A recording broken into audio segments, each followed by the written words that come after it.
Bien, bonjour tout le monde, parce que c'est les braves aujourd'hui qui ont affronté un petit peu de pluie, hein? Puis on fait attention à la glace. Puis les plus jeunes, ils vont avoir peur de la glace. Eux autres, ils sont pas là. Fait que je voulais simplement prier pour que ça puisse porter effet de ce que ça doit être, ce que le Seigneur a mis dans mon cœur. Seigneur, je te remercie pour les paroles, Seigneur, que nous avons reçues ce matin. Merci pour ton esprit qui est au milieu de nous. Merci aussi, Seigneur, pour les paroles que tu m'as insufflées, Seigneur, et j'espère, Seigneur, qu'ils vont pouvoir porter du fruit et qu'ils vont pouvoir justement se répandre dans l'Assemblée. Je te remercie, Saint-Esprit, car je compte sur toi pour délivrer ce message. Amen. Amen.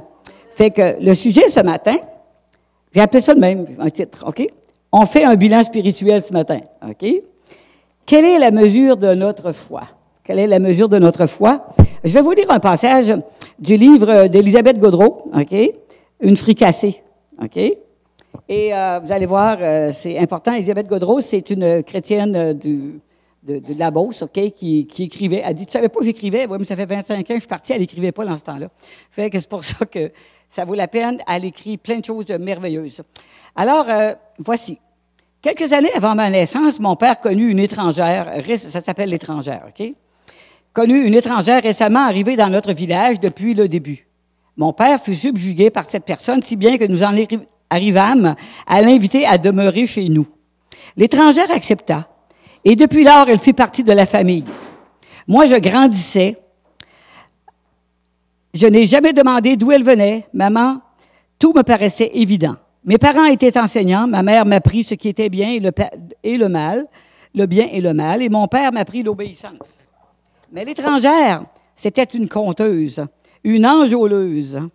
Elle nous maintenait pendant des heures. Nous étions fascinés par ces histoires mystérieuses et rigolotes. Elle avait la réponse à tout ce qui concernait la politique, l'histoire ou les sciences. Elle connaissait tout du passé, du présent. Elle aurait presque pu parler du futur. Elle fit même assister ma famille à une partie de football pour la première fois. Elle me faisait rire. Elle me faisait pleurer de joie. L'étrangère n'arrêtait jamais de parler. Ça ne dérangeait pas maman. Parfois, maman se levait sans prévenir pendant que nous continuions à boire ses paroles. Je pense qu'en réalité, elle était dans la cuisine pour avoir un peu de tranquillité. Maintenant, je me demande si elle n'espérait pas avec impatience qu'elle s'en aille. Mon père avait ses convictions morales, mais l'étrangère ne semblait pas être concernée. Les blasphèmes, les mauvaises paroles, par exemple, personne chez nous, ni voisin, ni ami, ne s'en serait permis. C'était pas le cas de l'étrangère, qui se permettait tout, offusquant mon père et faisant rougir ma mère. Mon père nous avait totalement interdit l'alcool. Elle, l'étrangère, nous incitait à en boire. Elle nous affirmait que les cigarettes étaient fraîches et inoffensives et que les pipes et cigares faisaient distinguer. Elle parlait librement, peut-être trop, du sexe. Ses commentaires étaient évidents, suggestifs et souvent dévergondés. Maintenant, je sais que mes relations ont été grandement influencées par cette étrangère pendant mon adolescence. Nous critiquions, elle ne faisait aucun cas des valeurs de nos parents, et malgré cela, elle était toujours là. Des dizaines d'années ont passé depuis notre départ du foyer paternel. Et depuis lors, beaucoup de choses ont changé. Nous n'avons plus cette fascination. Il n'empêche que si vous pouviez pénétrer chez mes parents, vous la retrouveriez quand même dans le coin, attendant que quelqu'un vienne écouter ses parlottes et lui consacrer son temps libre. Voulez-vous connaître son nom? Nous l'appelons télévision. Attention, maintenant, elle a un époux qui s'appelle ordinateur, un fils qui s'appelle portable, une fille qui s'appelle tablette, et un neveu pire que tous, lui, c'est smartphone. Ils se lient tous ensemble pour nous éloigner les uns des autres. C'est un texte plutôt humoristique, mais c'est tellement vrai. OK? Ça nous fait sourire, vous savez, parce qu'on découvre comment s'appelle l'étrangère. Hein?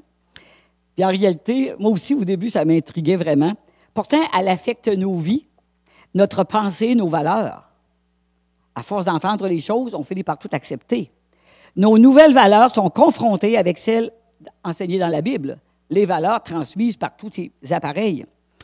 Je regarde, vous savez, des téléromans, parfois à la télévision, et parfois j'en supprime, parce que même que ça heurte ma moralité. Des choses qui commencent, ça a l'air intéressant au début, mais il vient un temps que ça n'a pas d'allure. comme donner des noms de bébés, des bons neutres de bébés, au cas que l'enfant voudrait changer de sexe. Je trouvais ça dans les téléromans. Personne ne se marie. Dès qu'on éprouve de l'affection, on cohabite. Et on change dès que quelqu'un de plus intéressant se présente.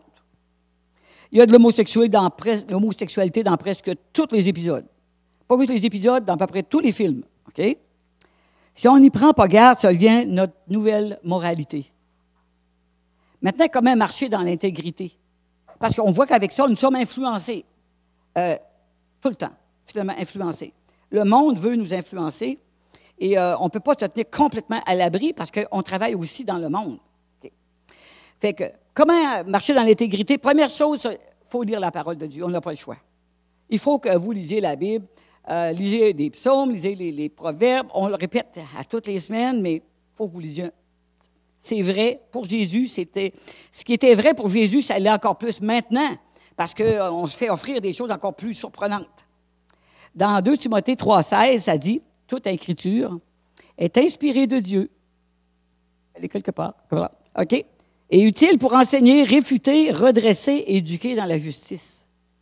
Donc, si on ne sait pas ce qu'il y a dans l'Écriture, on peut se laisser facilement envahir et changer d'idée. Galates 5,16 dit aussi, c'est pourquoi je dis, laissez l'Esprit Saint conduire votre vie. Ainsi, vous ne suivrez pas les désirs mauvais. Ces désirs mauvais luttent contre l'Esprit Saint. Et l'Esprit Saint lutte contre ses désirs. C'est dit en français, parole de vie, hein? OK, c'est ça. OK. Entre eux, c'est la guerre, entre l'esprit et la chair. Et le résultat, c'est que vous n'arrivez pas à faire ce que vous voulez. C'est que vous n'arrivez pas à faire ce que vous voulez, c'est ça. Mais si l'Esprit Saint vous conduit, vous ne dépendez plus de la loi. Verset 19. Ce que les désirs mauvais produisent, on le voit bien, ils mènent une vie immorale et mauvaise. Ils se conduisent n'importe comment. Ils adorent des faux dieux. Ils pratiquent la sorcellerie. Ils détestent les autres, se disputent, ils sont jaloux, ils se mettent en colère, ils cherchent à passer devant tout le monde, ils se divisent en partis et en groupes opposés. Ils veulent ce que les autres possèdent. Ils boivent trop, ils mangent trop, et ils font encore bien d'autres choses semblables. Je vous avertis, et je l'ai déjà dit, ceux qui font ces choses-là n'auront pas de place dans le royaume des cieux. Je trouvais que c'était bien exploré parce qu'on s'habitue toujours à la façon dont c'est dit dans la Bible. C'est vrai qu'on rencontre ça partout. La sorcellerie. Il y a même une émission qui s'appelait Les Sorcières, tu sais, puis après 2-3 émissions, j'ai lâché, tu sais, en disant, ben, voyons, c'était une histoire de secte, en tout cas. Fait que, mais c'est dans tout. On en voit partout. Vous pouvez choisir vos émissions. On est influencé, OK? Puis, croyez pas que si vous regardez juste Netflix, vous n'aurez pas ça aussi. C'est la même chose aussi, OK? On a l'assurance qu'on est sauvé. Vous avez l'assurance ce matin. Le Saint-Esprit, ça le confirme à notre cœur. Alors, si on croit ça, pourquoi est-ce que le reste ne pourrait pas s'appliquer à nous aussi? Tout ce qui est écrit là. Voici des mesures à appliquer que je trouvais qui pourraient être intéressantes. Sondez notre cœur. Puis regardez si on est sur des mauvaises voies ou en danger de l'être. Il y a vous seul qui pouvez sonder votre cœur. Demandez au Saint-Esprit de le sonder. Parce que ça dit que le cœur est tortueux par-dessus toute autre chose, qui peut le connaître. Et des fois, on croit qu'on est bon dans notre pensée. On croit vraiment qu'on est bon. Et on croit que notre façon de faire est bonne. Jusqu'à ce que le Seigneur nous montre que c'est pas tout à fait ça, des fois. OK? Fait que, mais demandez. Des fois, on n'est pas encore tout tortueux, mais on est en danger de l'être. On s'en va vers ça. J'ai une question, parce qu'on parle de bilan. Par rapport à l'an dernier ou avant, où en sommes-nous? Les désirs du monde ont-elles intégré notre façon de penser? Ça, c'est une question à vraiment se poser. Plus je me rapproche de Dieu, vous savez, par la prière ou en écoutant des messages édifiants ou la lecture de la Bible, plus je vois mes imperfections. Au début, vous savez, on est correct, on ne se sent pas pire. Hein? C'est là que j'apprécie la grâce qui m'a été faite de la mort de Jésus qui a racheté mes péchés. Plus je sens que je suis imparfaite, plus j'apprécie et je suis reconnaissante envers ce que Jésus a fait. Sinon, j'y arriverais pas, puis je passerais mon temps à me culpabiliser tout le temps. Parce qu'on sait bien qu'on ne réussit pas à faire ce qu'on veut faire. Vous savez, l'apôtre Paul a dit, « Je fais les choses que je ne veux pas faire et je ne fais pas ce que je voudrais faire. » Bien, c'est nous aussi, ça, OK? On fait... On a des réactions, des fois, face à des situations, que ce soit au magasin, dans une file d'attente, n'importe quoi, toutes sortes de choses qui nous passent par la tête. Et on voudrait être patient, on voudrait être celui qui est, ou celle qui est toujours patiente, qui se place toujours dans la bonne rangée. Puis si tu changes de rangée, bien, naturellement, l'autre avance plus vite. Fait que, tu sais, si vous savez, c'est toujours comme ça. Fait que, mais là, on réalise que c'est dommage facile d'être impatient. OK? C'est facile. Okay? Et on sait que l'impatience, ce n'est pas un fruit de l'esprit. Okay? Tout ce qu'on voudrait, nous autres, c'est montrer la bonté. Mais tout le monde traverse des épreuves. Fait qu'à quoi est-ce que ça peut bien servir les épreuves? On s'en passerait bien, n'est-ce pas? On s'en passerait. Mais l'épreuve révèle ce qu'il y a dans notre cœur. C'est ça l'histoire. Alors, comment Dieu intervient-il pendant et après l'épreuve? Voici un exemple. Nous, on arrive au Seigneur avec nos vêtements très sales. Au début, ce qu'on fait, il nous lave à grande eau avec du savon, puis avec un surplus, puis il rince. Il en enlève. Après ça, il nous rince un peu. Puis là, on s'aperçoit que l'eau est plus claire, que c'est mieux. Mais après, là, il s'occupe des petites taches afin de rendre le tout parfait. Je ne sais pas où vous en êtes. Peut-être que vous êtes encore à la grande eau. Peut-être que vous êtes au rinçage, mais les petites taches, là, je pense qu'ils vont en avoir tout le temps. C'est impossible qu'il ne reste rien. S'il ne reste rien, là, je ne suis pas pire, j'ai une robe noire, mais si j'avais une robe blanche, mettez une petite tache sur ma robe, vous allez voir qu'on la voit tout de suite. Je me rappelle, quand j'étais au travail, des fois, on dit on ne se ramène pas du spaghetti, parce que même si tu mets comme un essuie-tout, une bavette, bien, il tombe une goutte de tomate tout le temps sur ton bras. Il y a toujours une tache qui veut coller après toi. Et dans notre vie, c'est à peu près comme ça. Même quand on a l'impression qu'on a nettoyé notre habit, il y a toujours une tache qui revient quelque part, une qu'on pensait qu'elle était disparue, puis la voilà revenue. Donc, c'est pour ça qu'il faut rendre grâce au Seigneur pour ça. Pour réaliser que les taches, c'est lui qui les enlève, mais pourvu qu'on lui montre. Si tu caches tes vêtements, ils vont rester tels qu'ils sont. Vous savez, même quand on fait des mauvais choix dans la vie, Dieu nous appelle pour aider les autres, à les restaurer, les aider, les secourir. Même quand on a fait des mauvais choix, des fois après, là, tu réalises que tu as fait des mauvais choix. Mais Dieu va se servir de ça pour aider les autres, puis les aider à se sortir aussi des mêmes situations qu'on a vécues. C'est important parce que je me rappelle d'avoir vécu une dépression, puis à un moment donné, quand j'avais entendu ça quelque part, que tout arrive en tout cas en fonction d'une bonne chose. En quoi cela, ça peut-tu aider que j'aie vécu ça? Bien, avec ça, je les comprends, les autres, n'empêche. Tu les comprends, tu es capable de les aider. Parce que généralement, des fois, pour les personnes plus tough un peu, dans l'entourage, ça disait, ben, ils ont seulement qu'à se botter, là. Je me disais, beau leur expliquer, mais il n'y avait rien à faire. OK? Ceux qui n'ont rien vécu, ils ne comprennent rien. OK? Ils ont l'impression qu'à force, puis généralement, les gens, ils en arrivent là parce qu'ils ont travaillé très fort pour ne pas en arriver là, tu sais. Mais c'est de se rappeler que jamais Dieu le Père a arrêté de nous aimer, même quand on a commis des erreurs, même quand on s'est trompé. Même quand on s'est trompé. Jamais il arrête de nous aimer. Et ça, c'est bien important, ça va nous empêcher de culpabiliser tout le temps. C'est de venir vers lui, lui-même. OK, je vais lui dire, puis dans le fond, il sait, mais il veut juste que je lui dise. OK? Mais si à tes yeux, tu n'as jamais péché, tu ne peux pas rechercher de faire mieux, puis plus. Dans le fond, il faut apprendre à vivre la repentance. La repentance, c'est un cadeau. C'est un vrai cadeau. Parce que celui qui ne vit pas la repentance, il continue dans ce qu'il était. Et quelque part, le Saint-Esprit n'agit pas dans sa vie. La repentance, c'est un cadeau. C'est-à-dire que tu sais ce que tu as fait, mais on ne reste pas là-dedans. On se repent, on sait que Dieu nous pardonne, et on continue. Et c'est comme ça qu'on vit une vie joyeuse et heureuse et dans la paix, comme on l'a chanté tout à l'heure. Il faut être conscient de nos manquements. Si on n'est pas conscient, vous savez, quand j'étais jeune, ils appelaient ça un examen de conscience. Hein. Tu faisais ton examen de conscience avant de te coucher pour voir si, justement, s'il y avait quelque chose que tu n'avais pas bien fait. Et dans mes premiers cours au collège biblique, il y avait ça le matin, c'était vraiment de demander à Dieu justement, un genre d'examen de conscience. Il y a quelque chose que je n'ai pas bien fait. Hey, il montrait toujours des choses genre cette phrase-là, tu n'aurais pas dû dire ça. Ça, c'était des choses de même. C'est comme s'il y a toujours quelque chose, quelque part. Puis encore, je veux dire, même si tu faisais un ermite dans un coin, tu es victime de tes pensées quand même. Donc, c'est impossible de ne pas pécher du tout. OK? Il y aura toujours des combats intérieurs.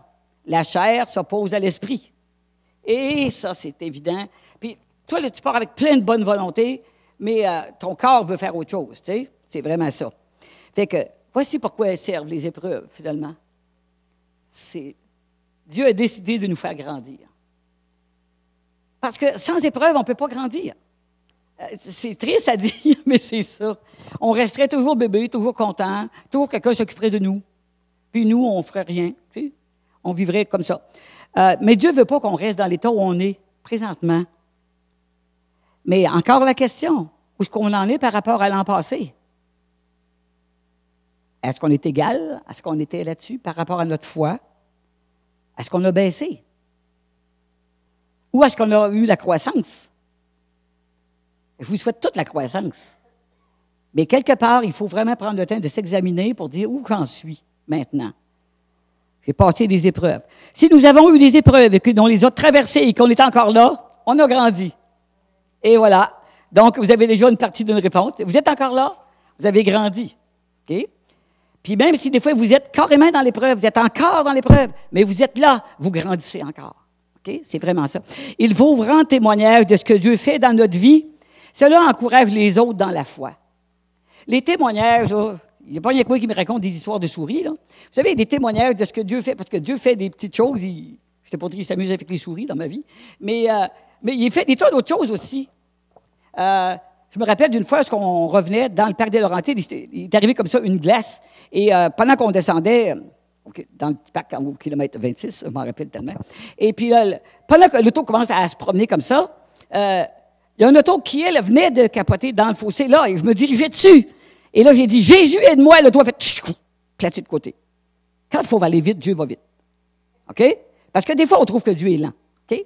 Mais Dieu sait quand est-ce qu'il faut aller vite. Fait que, mais là, il faut le raconter. Si tu ne le racontes pas, personne ne sait que tu peux demander l'aide de Dieu quand il t'arrive quelque chose. Il faut que tu le racontes. Et ça augmente la foi des autres. Des fois, il m'arrive tellement de folie, il m'arrive tellement des niaiseries, là, ça n'a tellement pas de bon sens, que je ris, parce que moi-même, j'ai une espèce d'histoire ambulante, là. Mais je ris de mes propres choses, parce que, puis je reconnais quand Dieu est dedans. Et cette semaine, j'avais perdu ma montre, et j'avais perdu, en tout cas, un vernis à ongles, puis ma montre, surtout, fait la maison de bord en bord, ne trouve pas la montre. Puis là, jusqu'à ce que, quelques jours plus tard, que je dise au Saint-Esprit, tu ne pourrais pas m'aider. Tu sais, j'avais été partout. Et je sais pas, en me levant un matin, j'atteins comme quelque chose comme sous la couverture. Fait que j'avais un couvre-lit, je regarde sous là, c'est pas là. Je lève mon couvre-lit en faisant le lit, et la montre était là. Qu'est-ce qu'elle faisait là? Je ne sais pas pour tout. Mais une chose était là. Fait que je me dis, quand vous ne le savez pas, demandez au Seigneur, parce que dans le fond, c'est sa volonté. Pourquoi? Pour montrer qu'il nous entend, pour montrer qu'il est vivant, pour montrer qu'il entend tout ce qu'on vit. Et vous n'êtes pas obligé d'attendre d'être à l'article de la mort pour demander de quoi à Dieu. Il est dans ma vie tout le temps. Fait que la montre, je l'ai trouvée. Puis le vernis à ongles, curieusement, je tire une chaise. La chaise était imprimée, le vernis à ongles était dessus, transparent, je ne voyais rien. J'étais toute la même journée, ça. Hein? Fait que là, je me dis, mon doux. Ça me fait vraiment rire, ça me fait sourire de dire que le Saint-Esprit, il m'entend. Fait que des fois, on pense que Dieu n'a pas de plan si merveilleux que ça pour nous, parce que des fois, on est dans l'épreuve, c'est difficile, tu as l'impression que tu vas te sortir de l'épreuve. Vous savez, la pire affaire qui pourrait arriver pour un chrétien, c'est la résignation. La résignation, ça tue l'espoir. Le jour où tu dis, que veux-tu que je fasse? C'est comme ça. Et là, tu n'as plus d'espoir. Et c'est là que des fois, des gens en viennent à sauter la vie, des gens qui se laissent mourir, la résignation. Ne nous résignons pas, parce qu'on a le Dieu de l'impossible. On a tellement le Dieu de l'impossible qu'il se montre dans des petites choses, mais il se montre aussi dans des grandes choses. Puis pour dire à quel point, des fois, on va lire une parole de la Bible, mais des fois, c'est des choses à ne pas faire. OK? Il y a des tas de passages, des fois, qui ne sont pas nécessairement... C'est pas édifiant, OK? La façon dont David il élevait ses enfants, c'est un mauvais père. Fait que c'est un mauvais père. Il ne faut pas lire ça. C'est pas ce bout-là qui est vraiment le meilleur. Et par contre, Dieu a dit qu'il était un homme selon son cœur. Donc, autrement dit, il reconnaît ses choses, il fait ce que Dieu dit, mais il allait devant Dieu, puis il se repentait. Puis il aimait vraiment Dieu, OK? Donc, des fois, on commet des erreurs, on aime vraiment Dieu, on les a commis pareil. Et puis l'exemple que j'avais de dire, pour dire que c'est écrit dans la Bible, des fois, puis qu'on est à côté de la coche, vous savez, c'est l'histoire de Job, un peu. Les amis sont venus aider Job, et ils essaient d'y trouver des raisons, pourquoi est-ce que le malheur est rentré dans ta vie, comme ça arrive des fois dans notre cas, nous autres, OK? Je le sais pourquoi ça ne va pas, tu as dû faire telle affaire, tu as dû faire telle chose, il y a quoi ce que tu n'as pas fait? Bon. Et voici ce qu'il dit dans Job 5,17. Il est revenu? OK. Et voici ce que Éliphaz a dit, OK? Parce qu'il croyait que tout ce qui venait de Dieu, c'était le bien comme le mal, OK? Donc, il lui dit ceci. « Ah, certes, bienheureux celui que Dieu corrige, qui n'a pas de mépris pour les leçons du Tout-Puissant. Car Dieu inflige la blessure, mais il pense aussi, et même s'il meurtrit, sa main guérit, et ensuite. » On va dire, c'est écrit dans la Bible. Jamais Dieu ne fait de mal à son enfant. OK? Ils se sont trompés, ce n'est pas vrai. C'était le diable qui avait fait ça. Peut-être que Dieu l'avait permis. Mais lui, il voulait l'aider en disant, écoute, gars, tu le vois, là, que Dieu, il va faire quelque chose pour toi, mais gars, il t'a blessé, mais c'est pour que tu apprennes quelque chose. Ben oui, ton enfant n'a pas appris, tu vas lui casser une jambe, comme ça, il va apprendre. Ah oui, c'est ça, tu vas lui briser le cœur, tu sais, c'est vraiment, tu vas lui briser le cœur. Tu avais promis de lui donner quelque chose que tu ne lui donnes pas. Ça, c'est un bon père. Il va apprendre, OK? Dans une émission de cette semaine, c'est un peu frustrant, là. C'est une émission aussi indéfendable. Et puis, c'était comme un pasteur, mais eux autres, là, ils enseignaient leurs enfants rigidement, et c'était pas le mot, là. Et ils enferment une petite fille malcommode dans le... Malcommode? Pas du tout. En tout cas, dans le garde-robe, en tout cas. Et puis, avec un cadenas, 3 jours sans manger ni boire. Elle va apprendre à respecter Dieu. Et misère! Non, mais voyez, là, c'est le début, là. On voit que que c'est pas demain, ça va se terminer. Mais vous savez, il y a des gens qui pensent que Dieu agit comme ça avec nous. Il va vivre un passage à vide pour dire, c'est Dieu. Dieu, il veut me montrer quelque chose. La maladie ne vient pas de Dieu. Il faut bien se rappeler ça. Si c'est clair pour vous que la maladie ne vient pas de Dieu, vous pouvez prier pour tous les malades parce que Dieu a dit, allez et guérissez les malades. C'est ce qu'il a dit. Donc, quand tu ne connais pas la parole de Dieu, tu n'es pas sûr de ce qui t'arrive. Et là, c'est pour ça que tu peux devenir chambranlant un peu. Quel père infligera un cancer à son enfant pour qu'il apprenne la bonté? Ben oui, c'est sûr. Jésus guérit même ceux qui ne voulaient pas le suivre. La preuve, c'est les 10 lépreux guéris, il y en a juste un qui est venu pour le remercier. Puis ils ont tous guéris quand même. Puis parce qu'ils ne sont pas revenus, ils n'ont pas redonné la maladie. Vous comprenez? Donc, c'est vraiment important de se rappeler qu'est-ce que Jésus a fait pour faire pareil. Donc, c'est ça, comme je disais tout à l'heure, on prie avec foi pour tout le monde parce que c'est la volonté de Dieu. Puis même s'ils ne sont pas tous guéris, ils vont savoir qu'il y a quelqu'un, quelque part, qui croit vraiment en Dieu. Ça, c'est important. C'est bon pour moi et tout, hein? Ça m'arrive souvent qu'ils ne sont pas guéris. Mais c'est pas grave, ils savent que quelqu'un y croit. Et cette semaine, il m'est arrivé une autre situation. Une collègue s'était tirée, en tout cas, un muscle dans l'aine, puis elle n'arrêtait pas de dire que ça faisait mal. Mais je ne savais pas je n'avais pas vraiment parlé du Seigneur avec elle, puisqu'on ne travaillait pas souvent ensemble. Je débarque c'est la caisse et je commence à prier pour elle tout de suite. Là, j'ai vu ses yeux tout ronds. Et là, j'ai réalisé que, c'est là que je lui ai dit, oui, mais Dieu guérit encore. J'étais habitué de prier pour le monde. Je n'avais jamais prié pour elle. Elle, je n'avais jamais parlé. Je n'y ai même pas pensé. C'était un réflexe. Elle a mal, m'en va prier. OK? Je sais que la gérante, elle me permet de le faire. Mais vous comprenez que Dieu a dit, allez, guérissez les malades. OK. Mais je vais le faire. Puis à un moment donné, tout ça va venir qu'à porter du fruit, vous allez voir. Une chose est sûre, c'est qu'ils sont toujours prêts à ce que je prie pour eux. C'est bien important. Laissez-vous toucher par la misère humaine. C'est important, avoir un cœur de compassion. De pas, on s'habitue à la guerre, on voit les morts. Hein, mettons, il y a tant de morts quelque part. C'est comme un film, hein, c'est presque rien. On pourrait toujours dire que c'est la TV, mais quand ça passe à côté de vous, à Dolbeau, il y a de plus en plus des itinérants. Et tu les vois, ils sont vraiment misérables. Et généralement, tu finis par passer à côté. Là, la ville, elle a installé une roulotte, au moins pour qu'ils dorment au chaud. Mais on s'habitue, puis cette misère-là, elle est la plus voyante. Mais il y a la misère, des fois, qu'on ne voit pas tant que ça, c'est-à-dire les âmes en peine, les gens qui souffrent vraiment. Et la plupart des gens non-chrétiens diraient que, c'est bien triste pour toi, mais que veux-tu que je fasse? Hein? C'est le fond. Bien, nous autres, on peut toujours faire quelque chose. Je n'ai ni argent ni or, mais ce que j'ai, je te le donne. Donc, je vais prier pour eux autres. Mais quand je dis, vous savez, les gens vont dire ça, je vais prier pour toi. Mon doux. C'est vraiment, ça ne veut rien dire, dans le fond, pour le monde ordinaire. Tandis que quand je dis, moi, je vais prier pour toi, je vais prier pour toi.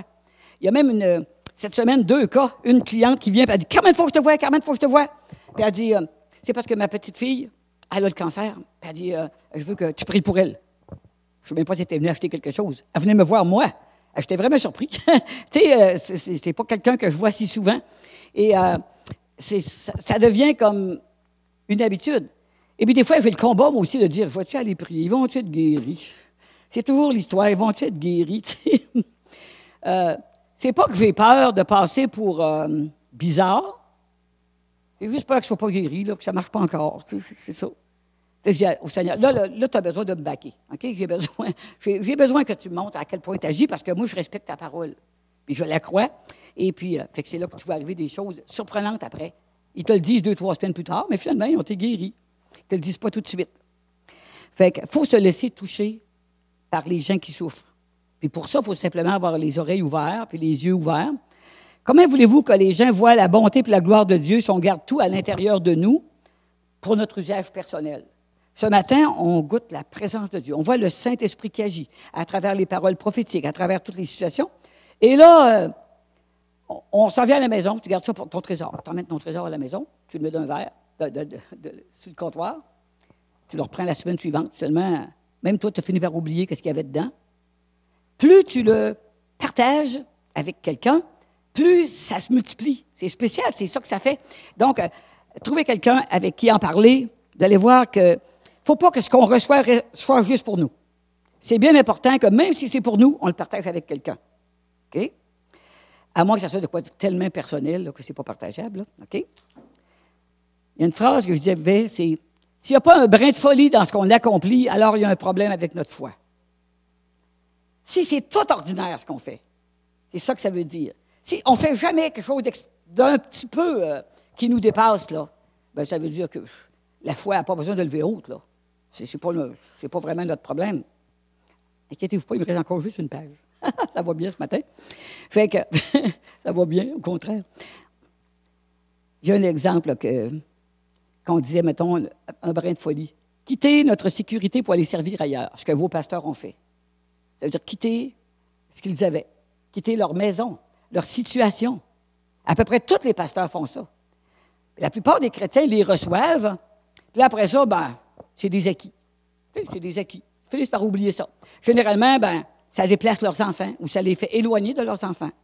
Fait que ça, c'est juste une affaire. OK? Ça, c'est juste une chose. Des fois aussi, affronter la raillerie possible de nos collègues quand on parle de Dieu. Prenez le risque que quelqu'un rit de vous un peu, là. C'est pas grave. C'est le pire qui peut nous arriver. On risque même pas la mort. Puis après ça, vous allez voir que ça ne vous fera plus rien du tout.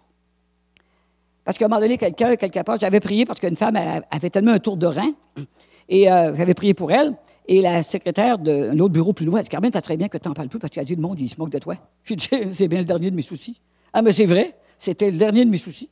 Tu sais, il vient que quand tu renonces à qui je suis, là, tu sais, mettons, à ton standing, okay? Quand tu renonces à ta personne, là, on est comme un vase qui transporte les choses de Dieu. J'ai lu quelque part qu'il y a une personne qui donnait justement beaucoup de paroles prophétiques, puis il disait, t'as pas peur de t'enfler la tête avec ça, le fait que Dieu il se serve de toi? Ben, dis, comment veux-tu que je m'enfle la tête? Je suis juste comme le vase communicant. Si Dieu ne parle pas, je n'ai rien à dire. Mais si Dieu parle, je vais le dire. Puis j'ai trouvé que c'est vraiment merveilleux quand tu te sens comme ça. Dieu, c'est de quoi à dire, ouvrir la bouche. Si tu n'as rien à dire, je ne dirai rien. Puis oui. Plusieurs de personnes entre vous, je pense que vous avez ce don-là et que vous le retenez de peur, de toutes sortes de raisons. De peur que les gens pensent que c'est peut-être pas de Dieu parce que c'est édifiant, dites-le donc. OK? Fait que ça a l'air de rien, mais on est bloqué par tellement de petites choses. On devient tellement ordinaire. OK? Vous n'êtes pas à la messe ici, là. À la messe, il faut se lever quand c'est le temps de se lever, s'asseoir quand c'est le temps de s'asseoir. Tout le monde est pareil, hein? Décider de ne pas, regardez d'autres exemples, décider de ne pas participer à certaines activités qu'on aime ou inscrire une activité à notre enfant le dimanche, sachant qu'on ne sera pas là à la réunion ou qu'on ne sera pas là à la réunion. Vous pouvez décider que là, non, la famille fait le spécial de Pâques là, mettons, le jour où tu dis non, moi, je vais arriver plus tard. Parce qu'il faut que, quelque part, ta famille sache à quoi tu crois. Si tu plies en pensant que ça va être un exemple, et je vous le dis, ça ne sera pas un exemple. Je l'ai vu. Et on l'a pratiqué, et j'ai vu que c'était vrai. Et c'est la même chose en disant, c'est important. On trouve des choses importantes. Mais ça dépend de vous, à quel point la société vous a influencé. L'étrangère, là, elle dit plein de choses, vous savez. Sans compter toutes les autres alentours de nous, là. Moi, j'avais une collègue qui disait toujours, toi, Carmen, qu'est-ce que tu en penses? Ben, j'ai dit, moi, c'est bien moins compliqué que toi. Je regarde ce que Dieu en pense, puis je m'enligne là-dessus. Tu sais, en essayant d'ajuster ça selon dans le monde qu'on est. Mais c'était pas compliqué, tandis qu'elle, bon, ben, sa fille, il permet ça, moi, il m'a permis ça, tu sais, telle chose, etc. Et, tu sais, à un moment donné, je travaille avec une petite fille qui a 14-15 ans, et là, elle s'est fait mettre une puce anticonceptionnelle, OK? Il ne trouve pas que tu es jeune, parce que je sais que sa mère était d'accord, OK? Fait que, ben, ben là, elle dit, présentement, je n'ai pas de chum. T'es jeune, là. Je te le dis, je te répète, t'es jeune, là. Prends ton temps. Fait que, non, je n'ai pas parlé de Dieu, mais tu laisses connaître tes valeurs quand même. OK? C'est juste une question de dire, c'était pas un jugement, c'est juste parce que c'est ça la réalité. C'est ça que l'étrangère, elle présente partout. Il n'y en a pas de problème. Il n'y en a jamais de problème dans tout ce qu'on voit, les médias sociaux et tout ça. Il n'y a jamais de problème. Mais toi, est-ce que tu es capable de te tenir droite quand c'est le temps? Est-ce que tu es capable de te tenir droit selon ce que Dieu a dit? Au début de notre vie chrétienne, on tasse des affaires de notre vie, mon Dieu, plus que moins. Là, on réalise que peut-être qu'on a trop exagéré, hein, on pense. Et là, on commence à en laisser passer un peu, Finalement, on pourrait se diluer facilement. C'est très facile. C'est très facile. Maintenant, si vous faites votre examen de conscience, OK, vous allez réaliser que vous vous êtes peut-être dilué à des places. Et c'est le temps de revenir. Vous savez, Dieu pardonne. Dieu nous donne la chance de le refaire. Puis Dieu nous pardonne toujours si on se repent. Mais c'est facile, je vous le dis. Puis je dis pas ça parce que je vis qui que ce soit, c'est tellement facile. Je dis, plus je m'approche de Dieu, plus je vois toutes mes imperfections, plus je vois que, oh, t'as peu là. C'est la façon de penser du monde, ce n'est pas ce que Dieu pense. OK? Ce qui est mal pour Dieu, c'est mal encore. Fait que c'est pas parce que toute la société dit que c'est correct, qu'il passe des lois pour dire que c'est correct, que ça veut dire que ça l'est. Là-dessus, la loi de Dieu prime sur la loi des hommes. OK? Fait que c'est vraiment important de s'analyser. J'avais des idées, OK, concernant peut-être ce qu'on peut faire pour améliorer notre bilan spirituel. Parce qu'en réalité, il y a juste nous autres qui peuvent faire le bilan de notre vie spirituelle. Même ton conjoint ne sait pas tout ce que tu penses, tout ce que tu vis. Même quand tu lui partages plein de choses, il y a des sentiments dans notre cœur qui restent cachés là. Puis des fois, on ne les connaît même pas nous-mêmes. OK? Fait que, si on veut être trouvé prêt quand le Seigneur va venir nous chercher ou mais qu'on meurt, OK?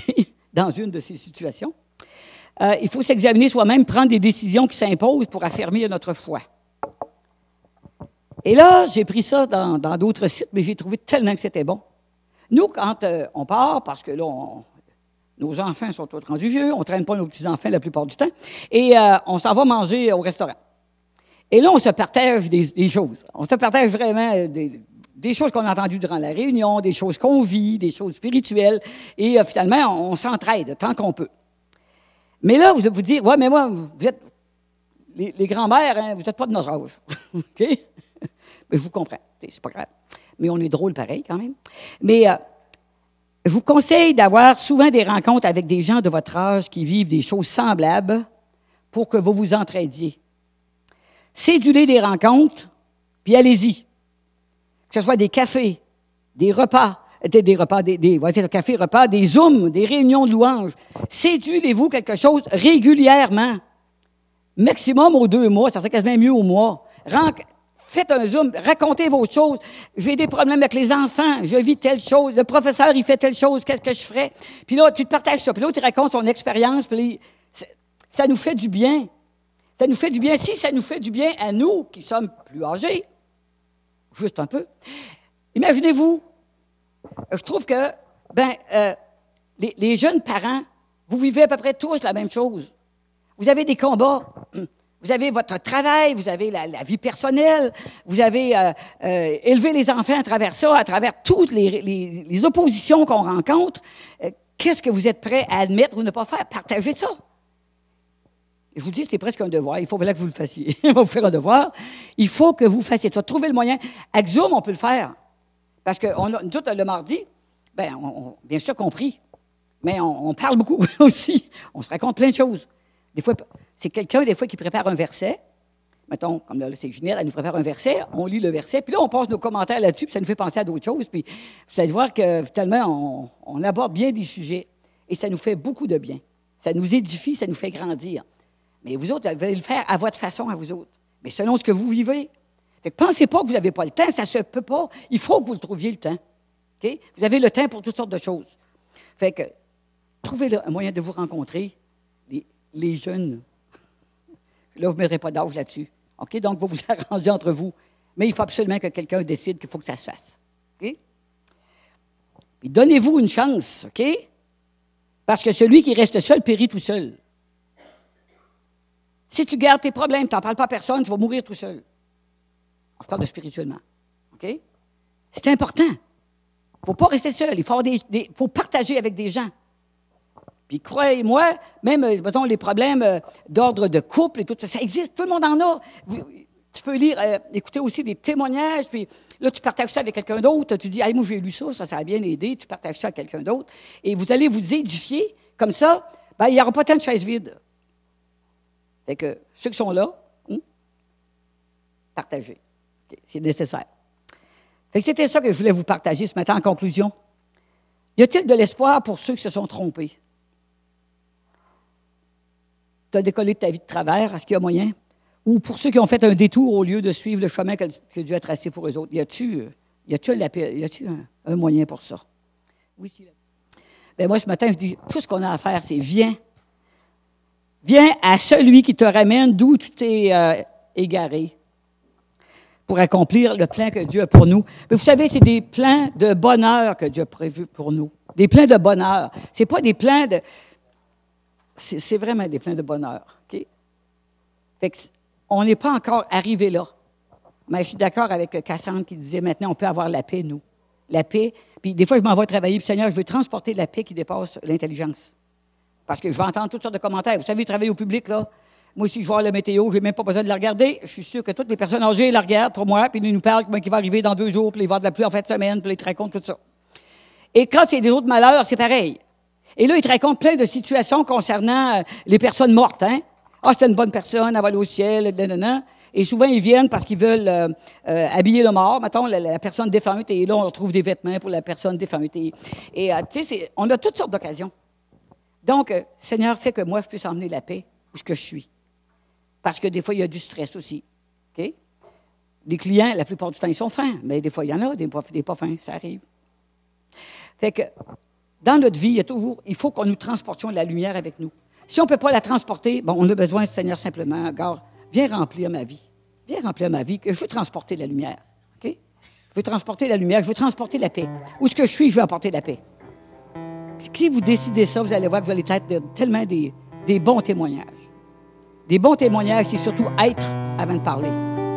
Fait que c'est vraiment ça. Soyons ça ce matin. Et je vous encourage à, quelle que soit la chose que vous aimeriez qu'on prie ce matin, je vous encourage à venir avancer, prier. Simplement une courte prière qu'on va faire pour dire « Je suis avec toi » dans le projet. Je suis avec toi dans ton histoire. Moi, dans le fond, il fallait être avec le Seigneur aussi. C'est la même chose. Donc, je vous encourage pendant que nos musiciens vont nous bénir encore un peu.